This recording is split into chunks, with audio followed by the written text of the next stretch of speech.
nggak usah terstruktur Iya, kalau gini, jadi ngalir. iya benar Pak. Jadi kemarin saya sempat berbincang Sorry, dengan Pak sorry. Erlangga. Sampai dari mana asalnya, Mas? Ya Pak, Asalnya dari mana? saya dari Ambon Pak. Ambon. Dari iya, dari Oh, Tanimbar. Kalau saya sama saya dulu sering ke sana itu. oh ya ke Tanimbar Pak, Anu ke ini, ke eh Ambon. Patimpura ngasih kuliah umum dulu.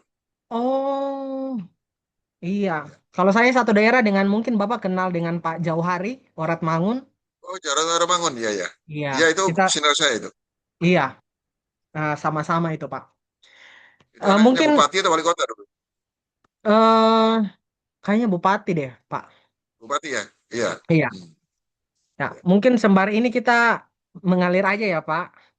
Kita Mengalir bisa aja Mas. Jadi kita nah, ngikutin ini aja. Jadi pembahasan bebas, tapi yang penting bisa merangkum semua pertanyaan ini gitu lah. siap-siap. Nanti saya eh, apa ngatur pertanyaannya sesuai ritme kita wawancara sama ketersediaan waktu Bapak ya sampai ini Gak nanti. apa-apa, saya agak free kok sekarang. Santai Oh, aja. siap-siap. Jadi hari ini Ya. kita coba sama-sama secara deduktif ya untuk menguliti beberapa pertanyaan yang saya sudah sempat bagi jadi tiga pilar penopang utama sebenarnya Pak, yang mana berfokus pada aspek sentral dalam riset saya juga tentang Amerika Serikat dalam narasi manifest destininya yang mana bagi saya itu dia bukan cuman artefak sejarah ya yang bagi banyak para pakar itu dia semacam terkubur dalam romantisme ekspansionisme di abad ke-19, tapi bagi saya dia perangkat ideologis yang senantiasa mengalami metamorfosis dan beroperasi secara laten dalam konfigurasi kebijakan luar negeri Amerika Serikat di era kontemporer, khususnya menariknya kita bisa lihat dalam era kepemimpinan Presiden Donald Trump. Nah, jadi mungkin untuk mengawali membuka diskusi kita di saat ini, Pak, kita sama-sama tahu juga bahwa Bapak merupakan mantan konsulat jenderal Republik Indonesia di New York. Saya penasaran nih, Pak. Kira-kira selama bertugas di Amerika Serikat, kira-kira bagaimana Bapak melihat pengaruh narasi, mungkin narasi keistimewaan Amerika Serikat atau American exceptionism yang membentuk kebijakan luar negerinya yang diambil oleh pemerintah, khususnya mungkin kita melihat dalam kepemimpinan Presiden Trump ya terkait misalnya pengakuan Yerusalem sebagai ibu kota Israel dan lain-lain. Bagaimana Bapak melihat itu dalam pandangan politik praktis selama Bapak di sana mungkin bisa berbagi dengan kita, Pak. Terima kasih, silakan, Pak. Oke, terima kasih Mas. Tapi sebelum kita menjawab pertanyaan Anda itu, mungkin Anda bisa jelaskan sedikit mengenai apa yang Anda maksud dengan manifest destiny itu apa? Oke. Jadi berdasarkan riset yang saya lakukan, Pak, Manifest Destiny ini merupakan salah satu narasi ideologis yang dimiliki oleh Amerika Serikat. Jadi bermula pada abad ke-19 ya, yang pada saat itu dipakai oleh orang kulit putih untuk menjustifikasi tindakan-tindakan mereka terhadap aneksasi wilayah, misalnya di Texas dan lain sebagainya. Sehingga pada masa itu mereka menggunakan narasi Manifest Destiny ini sebagai sebuah narasi bahwa orang kulit putih, orang Amerika Serikat itu punya semacam mandat mandat ilahi untuk mengklaim benua Amerika sebagai milik mereka, gitu Pak. Kira-kira seperti begitu. Jadi eh, menjustifikasi tindakan-tindakan mereka dalam ekspansionisme teritori mereka di Amerika Serikat pada pada masa itu, Pak. Yang mana bagi saya dia bermetamorfosis, dia bermutasi dari ekspansionisme teritori ke ekspansionisme simbolik. Kira-kira seperti itu secara singkat, Pak. Oke. Ya, itu terima kasih Mas. Ya. Ya, apa yang Anda sampaikan itu sebetulnya benar. Sebetulnya kalau kita menerjemahkan istilah manifest destiny, terutama kalau dikaitkan dengan satu kawasan yang lebih luas, yaitu kawasan benua Amerika ya, benua Ya. Amerika. Itu sebetulnya kepentingan Amerika itu, kenapa Amerika itu selalu berjuang habis-habisan untuk mempertahankan kawasan Amerika ini Ya. sebagai kontinen ya, benua. Karena memang bagi Amerika Serikat itu adalah halaman belakang, backyard.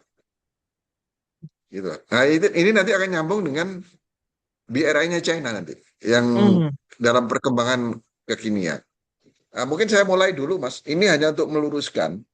ya. Mungkin saya ingin tanya Anda ya, apa yang Anda pahami tentang istilah Amerika Utara? Jadi gini, kalau kita bicara masalah Amerika, kita harus paham dengan terminologinya, termasuk terminologi Amerika Utara itu. Ya. Karena Amerika Utara itu, istilah Amerika Utara, secara geografis dan secara kultur, itu ada perbedaan, Mas. Nah, saya memahami itu waktu saya pertama kali posting di Kanada. Itu. Ya. Jadi awal posting saya dulu pertama di Kanada. Nah, terus dengan pergaulan saya dengan teman-teman diplomat barat ya, termasuk dari Amerika Serikat sendiri, baru kita memahami ternyata dalam kita membaca kata-kata Amerika Utara, kita nggak bisa menjadikan sebagai satu kesatuan terminologi. Iya. Jadi ada Tergantung Anda pemisahan ngomong gitu dari ya, aspek. Pak? Ya, Anda kan ini bicara masalah ini, Anda harus paham ini, Mas. Biarpun nanti ini nggak masuk ke skripsi Anda, tapi minimal Anda kan ada dosen yang usil, penguji usil, nanya itu, Anda bisa menjelaskan dengan secara seksama. Coba Anda pahami dulu, Anda jelaskan menurut pemahaman Anda itu apa? Itu aja dulu. Sebenarnya, Amerika Utara eh ya. ya, Amerika Utara ya. Eh Hmm. mungkin ada, No, tadi menarik juga, mungkin saya sepemahaman dengan eh, Bapak mengenai perbedaan, ada diferensiasi antara yang utara dan yang selatan, khususnya di Amerika Serikat ya.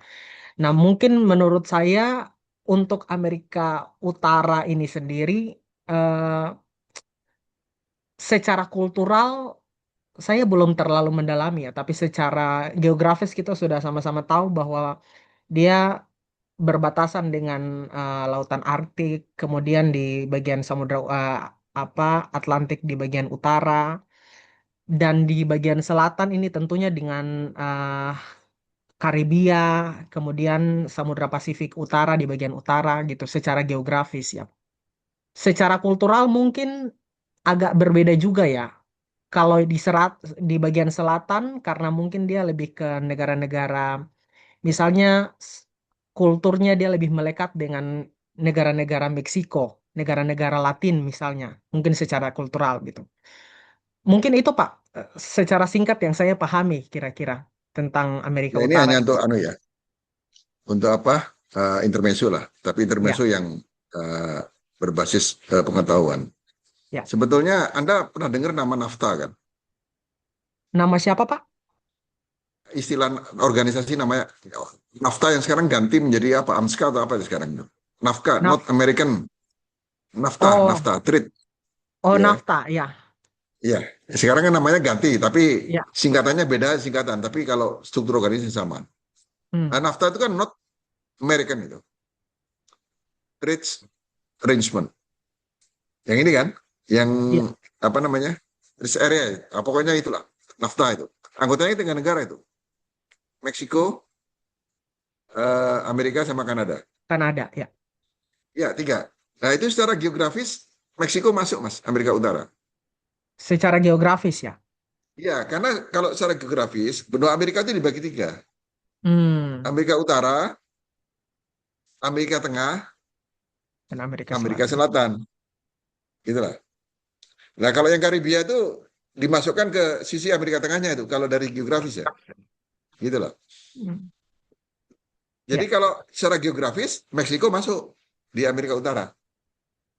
secara geografis, Tapi Pak. secara kultur, itu Amerika Utara cuma dua. Jadi kalau Anda di Amerika ya atau Kanada, Anda bicara I'm not American, itu cuma ngacunya dua itu. Amerika Serikat dan Kanada. Hmm. Karena Meksiko itu masuk kelompok Asia Selatan. Eh, Jadi Meksiko, dalam konteks Asia kultur, Selatan, ya As- Amerika Selatan, Amerika Selatan. itulah. Ya jadi Amerika itu kalau dalam konteks kultur bagi dua, Amerika Utara sama Amerika Selatan. Jadi tengahnya kagak ada itu. Karena Amerika Selatan itu Hispanik. Ya, Hispanik. Eh, budaya Hispanik itu suatu kesatuan budaya. Jadi itu supaya kita tuh nggak rancu ya. Kalau ada ngomong orang Amerika Utara, kita harus pahami. Ini dalam konteks apa Amerika Utaranya? Karena kalau kita ngomong saya orang Amerika Utara, tapi yang ngomong orang Kanada, orang bule ya, itu pasti refernya yang bisa mengklaim itu cuma Kanada sama Amerika. Meksikonya di luar itu. Ini ada rasis gaya etnis itu di sini, gitu lah. Jadi orang Amerika itu nggak mau apa namanya memasukkan Meksiko itu bagian dari anu dia gitu loh. Apa hegemoni kultural dia gitu loh. Dan Ya. sama itu orang orang Meksiko ya, itu juga sama rasis juga itu. Dia nyebut Amerika kayak gringo atau apa gitu loh. Iya, itu dari itu. Jadi itu Mas, ini tambahan aja ya, supaya nanti kita kalau ngomong Amerika Utara itu, kalau dalam konteks organisasi NAFTA, nah itu Meksiko masuk. Karena secara geografis itu tadi, dibagi tiga kalau geografis. Utara, tengah, sama Selatan. selatan. Jadi selatannya itu yang mulai yang agak bulat itu yang mulai dari Brasil semua itu, Kolombia Ya. itu tengah, anu selatan. Tapi kalau dalam konteks budaya, selatannya itu mulai dari Meksiko. Jadi utara dan selatan gitu. Jadi identik ke Hispanik sama yang itu apa? Portugis ya. Itu. Hmm. Kalau Hispanik kan Spanyol gitu. Nah, jadi itu. Nah, sekarang kita menjawab yang anunya Anda tentang Amerika Serikat, kebijakan luar negeri. Sebetulnya gini, Mas. Saya tuh heran ya, banyak orang Indonesia itu selalu nggak bisa membedakan itu. Mana Trump sebagai presiden AS, mana Trump sebagai sosok individu. Jadi sebetulnya mempelajari politik luar negeri Amerika itu paling gampang, Mas. Paling mudah mempelajari itu. Karakternya itu. Karena di Amerika itu cuma ada dua parpol ya. Ya, Yang satu Demokrat, satu Republik. ini apa namanya Republik. Republik. Ya. Dan Trump kan pernah menjadi bagian dua-duanya. Dulu pernah ikut Demokrat, terus pindah ke Republik kan gitu. Nah, Tapi ini nih si- yang Hah? banyak yang kurang diketahui itu, Pak. Presiden Trump, mereka banyak yang tahu bahwa dia adalah dari awal bagian dari Republik, bukan bagian dari Demokrat. Itu Nah tuh itu, sejarah yang ini Anda jangan ikut itu, Anda sebagai anak HI ya, jangan ikut-ikutan Mas. Gitu loh. iya, iya. Anda wajib meluruskan. Nah, Iya.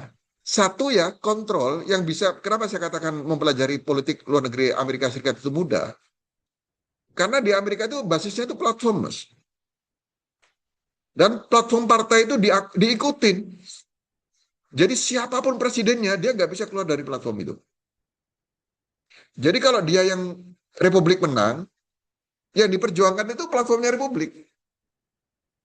Sama dengan apa namanya Demokrat kalau menang, Demokratnya platformnya. Contohnya kalau Demokrat itu kan lebih jarang tuh. Demokratnya tidak ofensif sifatnya.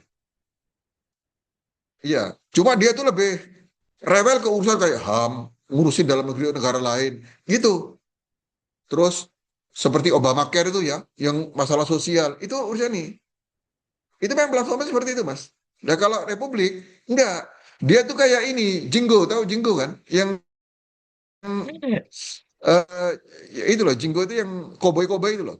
Iya. Dia hobinya ofensif, Iya. gitu. Ini dua dua ini apa? Dua hal yang harus dipelajari, Mas. Nah, perkara cara membawakan itu, gaya orang itu kan beda-beda, Mas. Gaya individu pimpinan itu. Kebetulan Trump kan gayanya songong, gitu loh. Jadi Trump ini itu gayanya songong, sehingga seakan-akan platform itu seperti dianggap nggak ada. Jadi yang ada itu cuma ke, keputusannya semua Trump. Oh, nggak seperti itu, nggak di Amerika itu. Sebagai contoh gini ya, ini untuk menjelaskan Trump aja. Banyak orang yang di Indonesia menilai Trump itu anti-Islam, rasis. Kan gayanya kan kalau ngomong kan rasis tuh, jengkel kan itu. Bahkan ada ingat ya, waktu Trump datang ke KTT EAS di Manila, itu gara-gara acara molor 90 menit, ditinggal pulang mas, balik ke Amerika Serikat. Iya, Bang. Iya, iya. Kalau di sini memang satu ya, Amerika Serikat itu memang ASEAN tuh tidak sepenuhnya masuk radar AS, Asia Tenggara itu. Bahkan kemarin waktu seleksi Menteri Pertahanan Trump waktu itu nggak ngerti ASEAN, Mas. Ditanya Senat ASEAN nggak waktu fit and proper test nggak tahu. Itu nggak menunjukkan memang dia literasinya tentang ASEAN rendah. Lah, Ya. memang kita jujur, Indonesia Asia ini itu memang di luar radar, gitu loh, Hmm. di luar radar Amerika Serikat kepentingannya, gitu.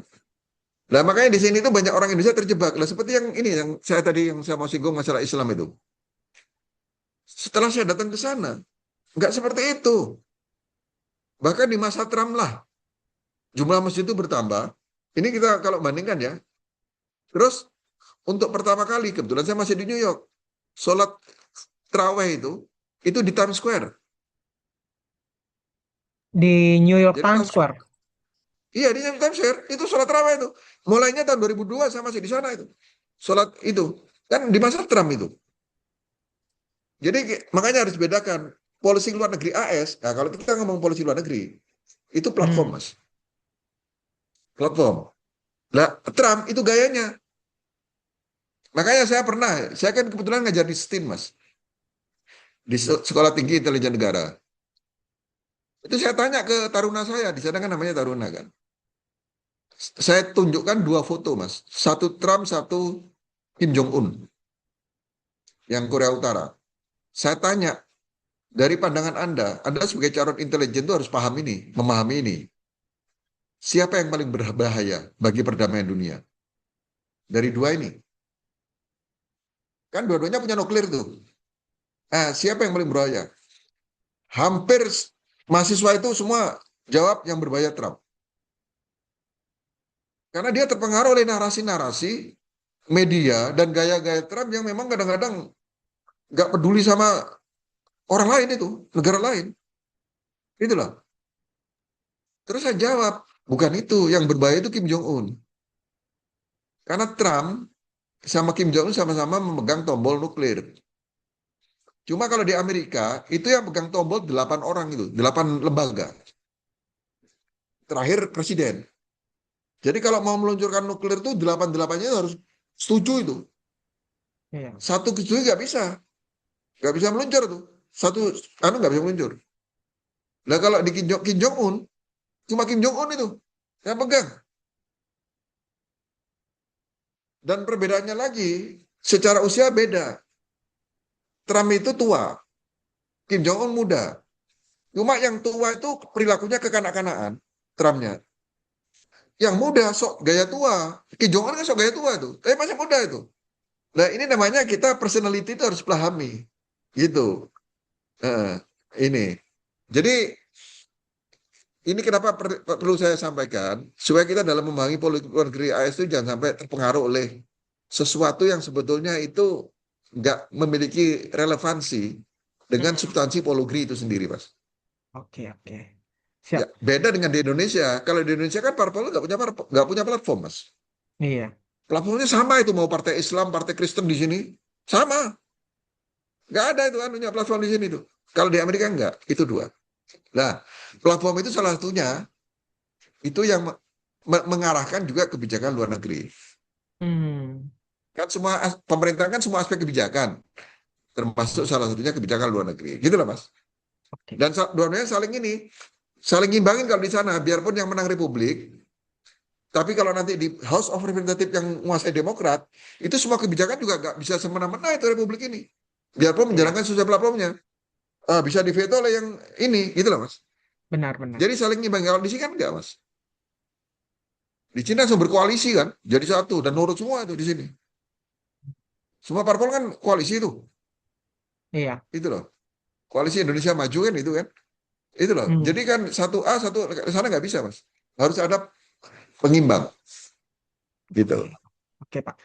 Ini menarik Ya, sekali ya, Pak. Tadi sudah sempat menyinggung mengenai eh, gaya retoris dan populis Presiden Trump yang acap kali itu dia memancing banyak sekali perhatian dari media massa maupun komunitas internasional ya dengan cara pembawaan beliau ya.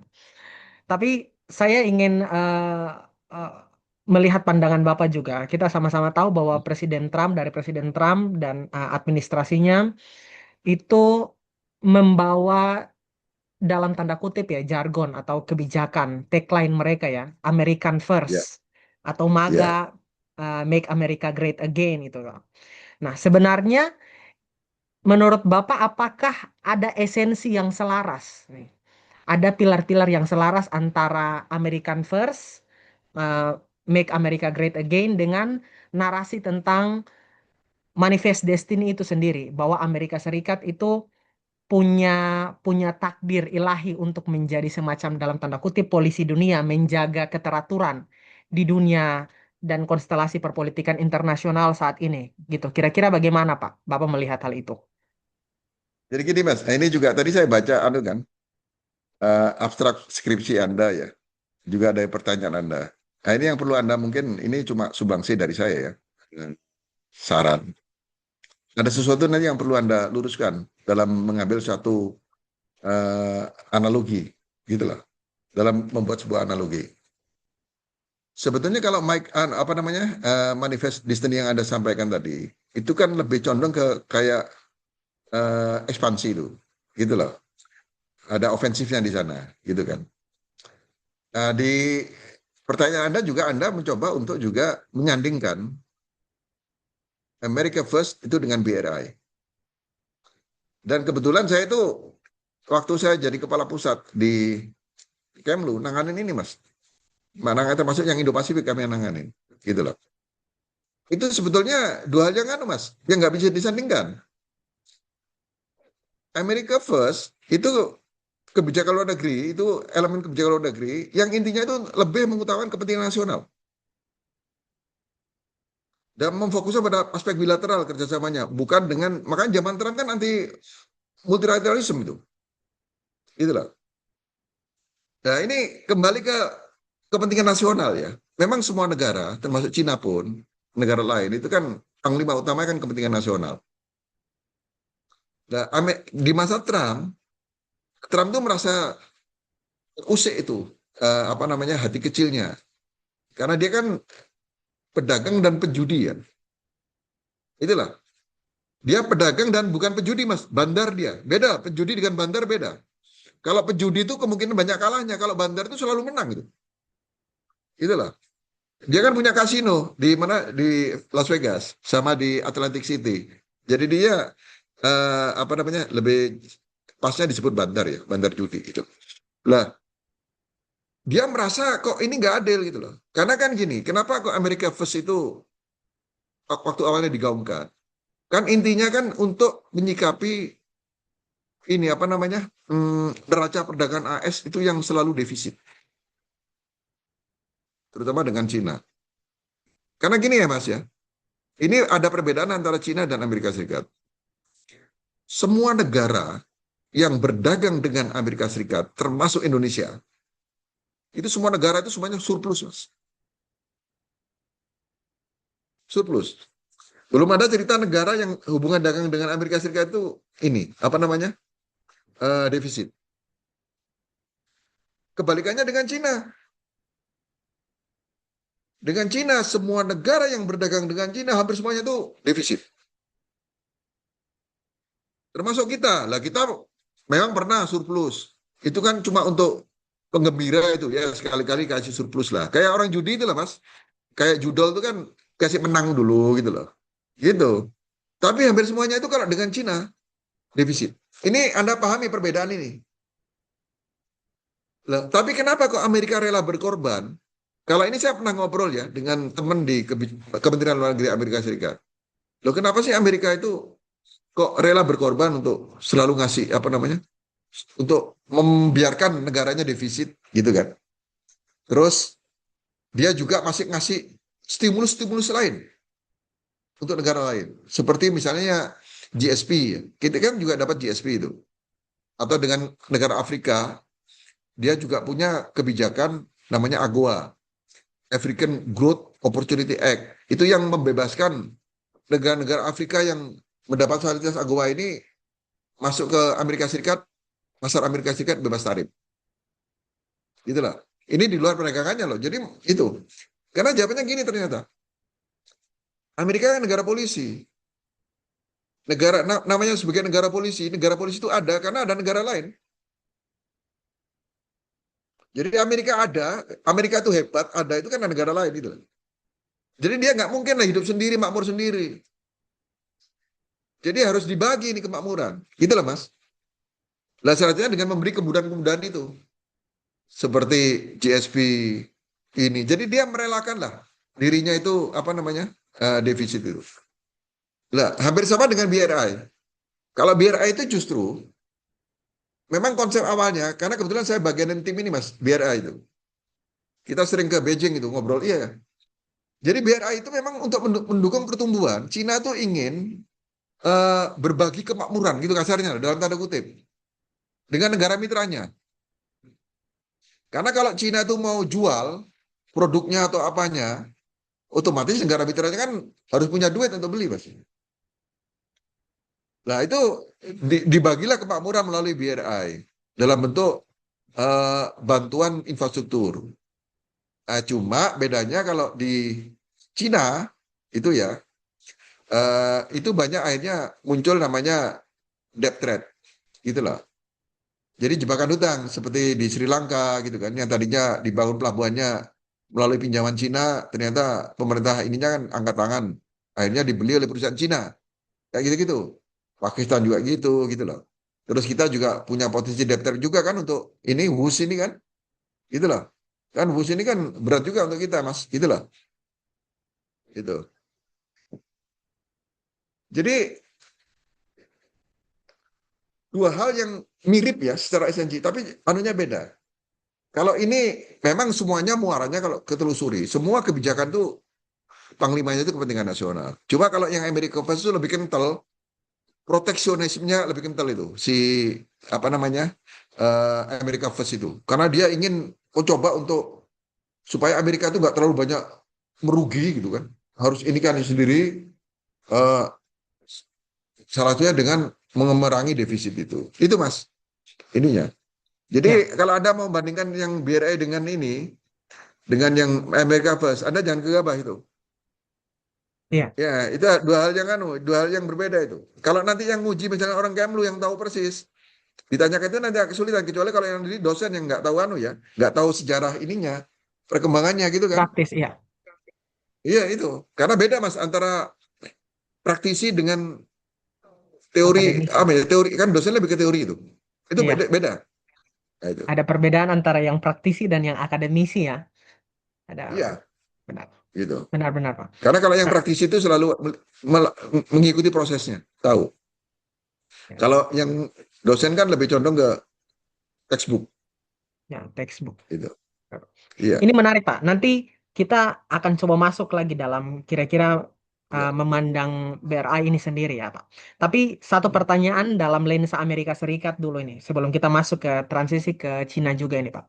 Nah, sekarang ini banyak narasi yang dibingkai oleh media-media internasional, komunitas-komunitas global yang melihat bahwa eh, manuver Amerika Serikat di bawah kepemimpinan Presiden Trump itu seringkali menempatkan Amerika sebagai dalam tanda kutip sebagai hakim sejarah ya, yang mendikte bagaimana konstelasi perpolitikan global ini dia berjalan dan punya otoritas moral yang dalam dalam hal ini tunggal untuk mendikte bagaimana status kedaulatan negara-negara yang ingin mereka ini. Balik lagi tadi mengenai kepentingan nasional satu negara. Tapi apakah Bapak setuju melihat pandangan-pandangan yang seperti ini yang mengarah ke Amerika Serikat khususnya di bawah pemerintahan Presiden Trump? No.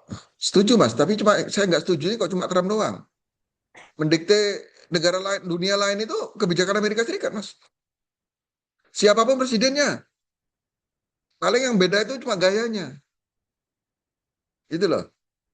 Itu gayanya itu. Mulai dari dulu yang namanya Amerika itu kan selalu intervensi itu negara lain.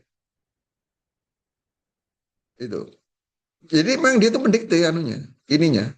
Jadi Trump ini sama dengan yang lain sama mas. Jadi nggak ada bedanya. Ya cuma Trumpnya itu karena ya itu ada sifat songongnya itu membuat orang jadi makin antipati kan. Ya itu yang gayanya itu loh Mas, yang antipatinya kayak kemarin. Kemarin itu saking bencinya orang sama Trump, waktu pertemuan dengan ini apa, Xi Jinping tuh di Cina itu. Anda lihat itu. Kan yang dipersoalkan di media itu kan posisi duduk Trump dengan ini. Dengan Xi Jinping yang lebih tinggi Xi Jinping kan. Anda lihat nggak itu? Saya lihat Pak, saya lihat ada banyak sekali kritikan-kritikan tuh masuk mengenai pertemuan kemarin itu. Menurut Anda gimana itu? Anda melihat itu sebagai ya pemirsa gimana? Ini saya tanya penilaian Anda aja. Kalau saya sih eh sebenarnya dalam dalam satu sisi menurut saya itu mungkin banyak isyarat-isyarat, maksudnya banyak em, apa ya simptom-simptom geopolitiknya di dalamnya ya. Bagaimana uh, pemerintah Xi dan pemerintah Amerika Serikat karena Presiden Trump yang biasanya kita lihat di media sosial membangun narasi tentang bagaimana kehebatan Amerika Serikat itu kemarin banyak sekali yang berpendapat juga bahwa kok dia kelihatannya sangat mangu-mangu ya, sangat begitu ikut alur, ikut arus Presiden Xi Jinping. Ada banyak retorika atau narasi-narasi tentang apakah memang Amerika Serikat ini kalau di hadapan Cina sekarang dia sudah gementar atau seperti apa gitu loh. Kira-kira seperti Nah, itu. yang itu lah Mas. Sorry, yang posisi duduk Mas. Kan Yang itu posisi kursinya dulu, Trump lebih rendah dari ini, dari Cina itu, Xi Jinping itu. Itu kan posisi komentar yang di media itu kan selalu nganggap ini cara Cina untuk merendahkan Amerika Serikat dengan cara posisi duduknya lebih tinggi Xi Jinping dengan si Trump. Itu media kita juga ngomong gitu. Nah, Anda sebagai pemerhati masalah ini Amerika, Cina, menurut Anda gimana penilaian Anda? Anda setuju gak dengan pandangan ini media-media kita ini? kalau kalau saya sih biasanya memang eh, dalam pertemuan negara-negara besar, negara-negara hegemonik itu seringkali mungkin bagian protokolernya ya mereka mengatur strategi. Tapi menurut saya itu tidak menjadi salah satu hal yang perlu diperdebatkan terlalu panjang ya Pak mengenai hal itu. Menurut saya itu biasa-biasa saja. Memang menurut saya ada eh, bahasa atau manuver-manuver terselubung mungkin mau menunjukkan bahwa oh Cina ini dia lebih hegemonik dari Amerika Serikat. Tapi kalau untuk mengenai posisi duduk, saya rasa tidak terlalu signifikan ya Pak. Mungkin seperti begitu. Nah, jadi gini, kebetulan dulu diplomat Cina yang di sini, waktu saya jadi kapus, nah itu ada diplomat Cina teman saya itu, sering ngobrol. Nah, dia kan sekarang di Kemlu, Beijing. Setelah lihat pemberitaan itu, saya tanya, benarkah pemerintah Cina memperlakukan Trump seperti ini? Saya tanya itu, Mas.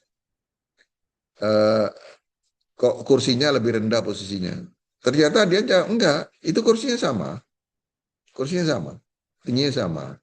Cuma pada saat itu Trump mau duduk, Trumpnya minta supaya jadi kursinya ada bantalannya, Mas. Bantalannya minta diambil sama Trumpnya. Jadi protokol Trump. Jadi itu bukan anu. Jadi sebetulnya kalau duduk itu gak diambil bantalannya sama dengan posisinya Xi Jinping. Dan saya percaya itu karena apa? Pengaturan protokol itu gak mudah, Mas. Itu sangat sensitif.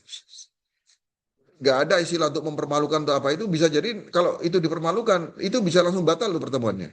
Itu karena begitu sensitifnya protokoler itu, gitu loh.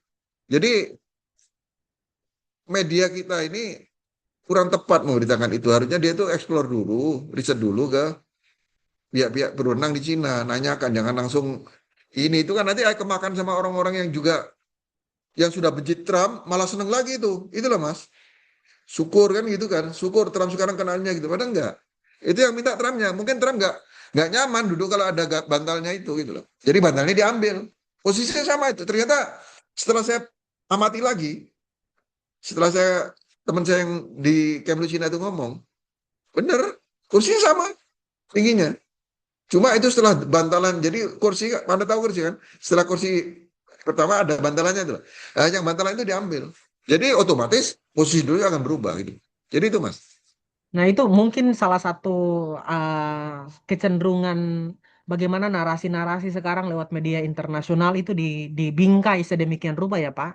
Akhirnya ada yang baik citranya, ada yang sengaja diperburuk citranya ya. Terlepas dari berbagai kepentingan-kepentingan terselubung di balik itu ya. Ya, ya itulah namanya memframing ya. Tapi kalau yang saya perhatikan tuh kan banyak orang menilai itu cuma dari apa yang dia lihat, tanpa menanyakan lebih lanjut apa ya seperti ini. Itu pentingnya kita Mas. Jadi kita itu ini ya, meneliti itu boleh salah Mas, nggak masalah.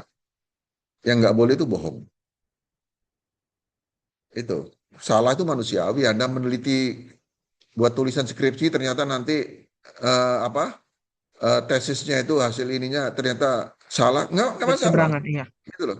Nah, Anda sudah yang penting Anda berangkat dengan jujur. Tapi kalau Anda sekarang memulai sesuatu itu dengan mencoba untuk harusnya faktanya A, Anda tulis B, itu sudah kesengajaan, itu nggak boleh itu. Ya, Nah, itu.